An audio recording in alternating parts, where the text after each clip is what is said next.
Hi everyone, welcome to Things Lucy Reads. I'm Luce and this is my March wrap up. I'm just going to tell you straight off the bat, I'm not really feeling this tonight, but if I don't do it tonight, who knows when it will get done. And everything is just so hectic at the moment that I can't have this hanging over my head, so we're just going to get through it and then it will be done. Okay, so the first book that I read this month was Dune. I didn't actually finish reading the actual physical book. I read a SparkNotes summary of the third part of it because I just literally could not be bothered anymore. I have thought long and hard about what I'm going to say in a video about this book, and I could sit here and rant at the camera for 15 minutes, and in fact I've done that once already, but I'm going to link my Goodreads review down below. It basically says everything that I want to say about this book without having to vocalize it. It boils down to, I hated Baron Harkonnen. He could have been like a really cunning, insidious villain, and instead Frank Herbert chose to just tell us all the time about how fat and gross he was, which is lazy writing. And also, because it's not enough for him to be the villain and also grossly fat, he also had to be an incestuous pedophile with homosexual tendencies. And I'm not about that. Like, I was lost immediately when I discovered that the defining character trait of Baron Harkonnen was that he was grossly fat. And then we found out that he likes to spend all of his time raping young boys who remind him of his nephew and his grandson. No thank you.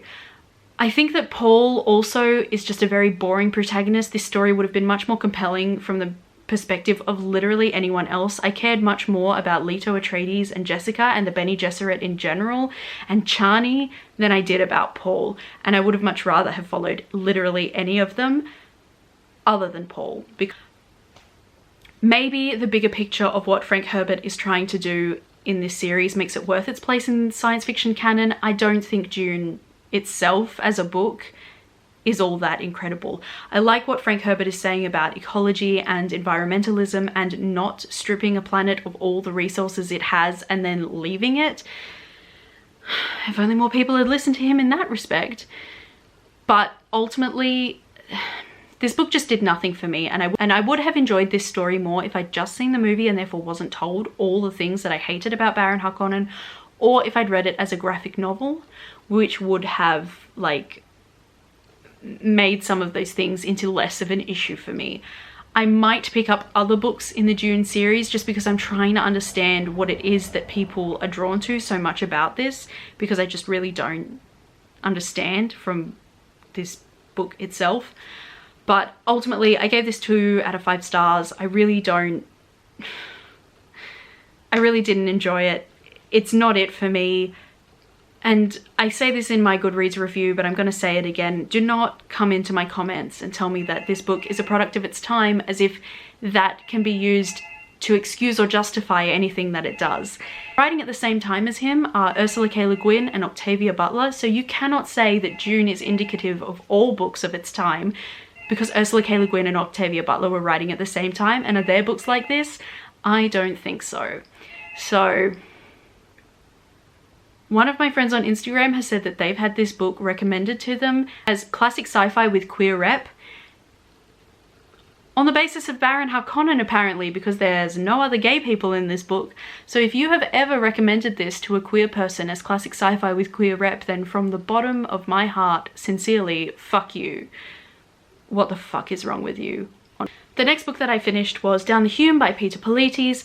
So this book follows a man called Bucky who is Greek-Australian. He is gay. He lives in a suburb of Sydney called Belmore. He works at an old folks home. He has a drug addiction and is abused by his boyfriend, and he does not have a very easy life. Literally nothing ever goes well for him. He falls into a lot of bad habits just to survive.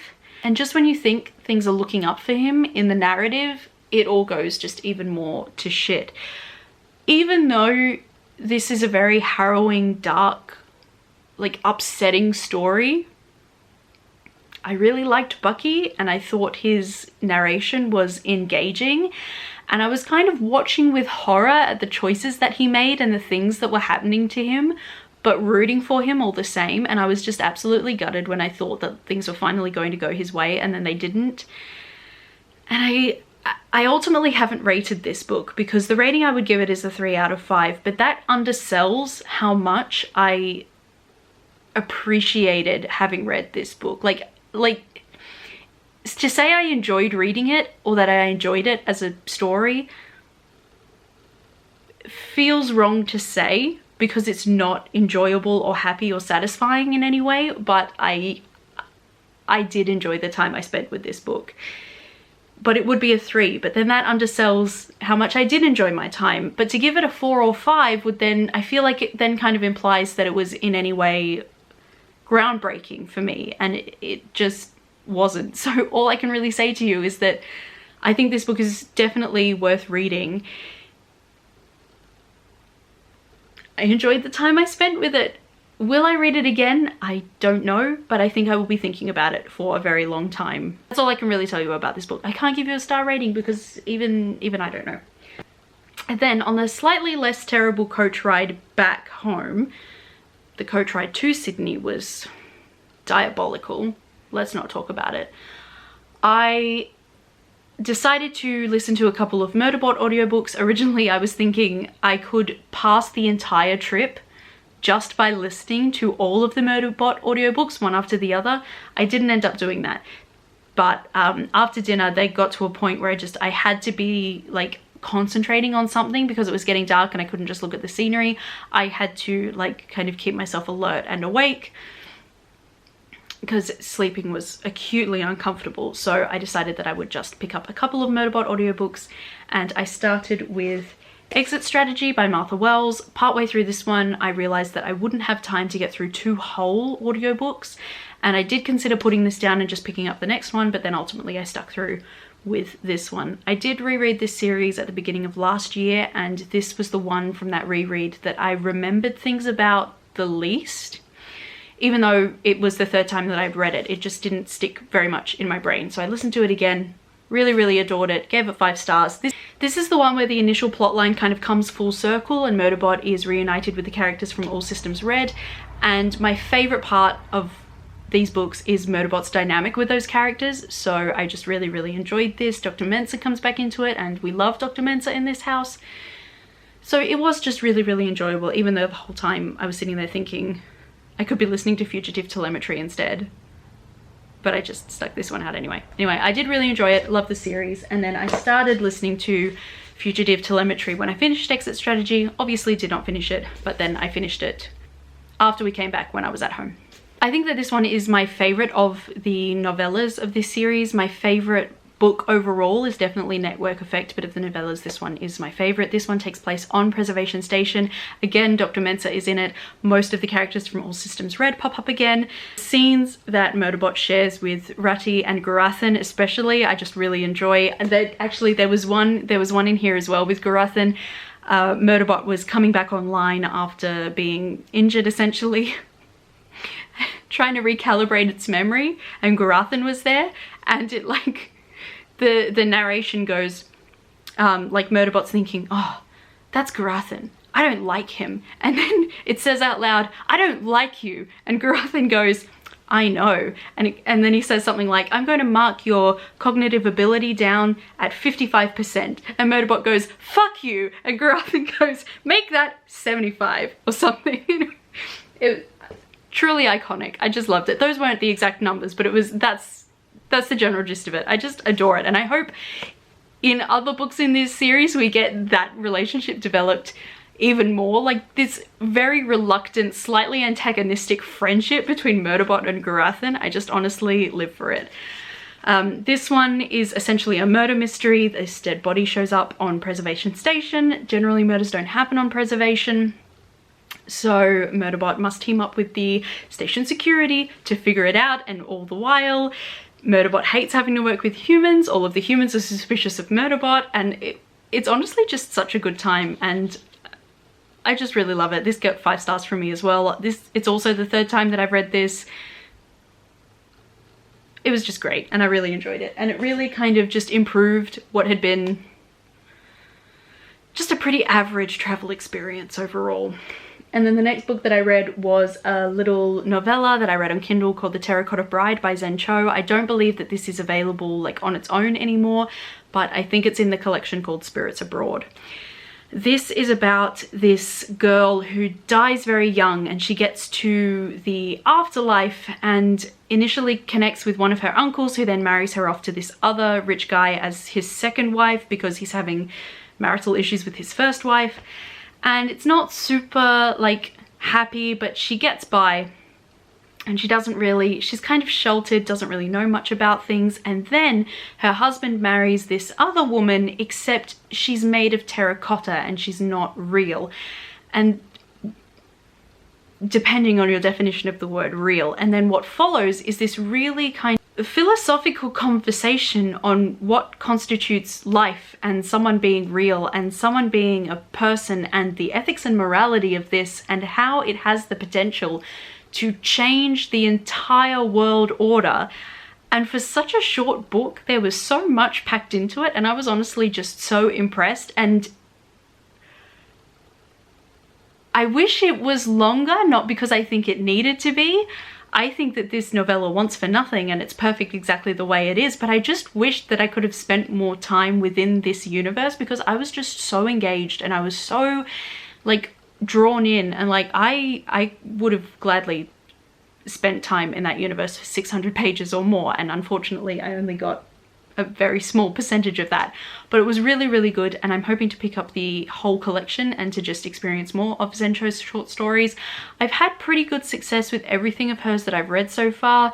Sorcerer to the Crown is a little bit rocky at the moment, but that's a subject for another video. But this one I just really, really enjoyed. I gave it 4 stars and I would highly, highly recommend it. It was just like really enjoyable, but also really made me think.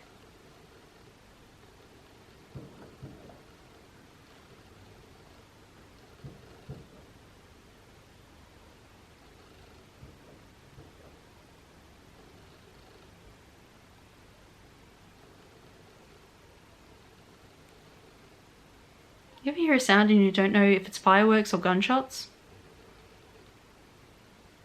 I hope it's fireworks.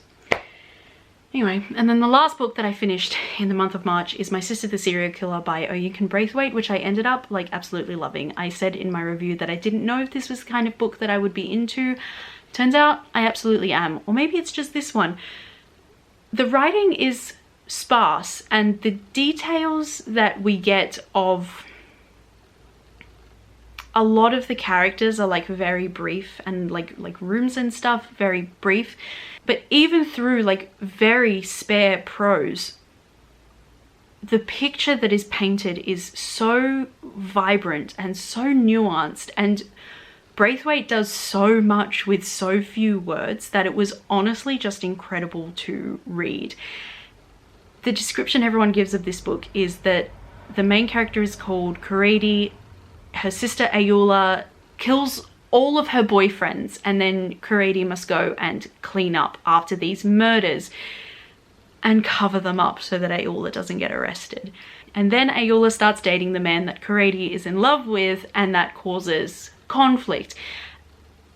As a base description of the story, it's spot on, but there's also so much more to it than that, about like family and duty, and we get flashbacks to Ayoola and Kuredi's childhood, and we understand sort of how and why they are the way they are. And it was just so fascinating and such an incredible piece of work, like, and just to read along and to see everything unravel was a joy, even though this is a book about serial killing essentially. But it was just so good, and I gave it 4, but like it was just so good. I will be very glad to read everything that Oyinkan Braithwaite writes in the future, because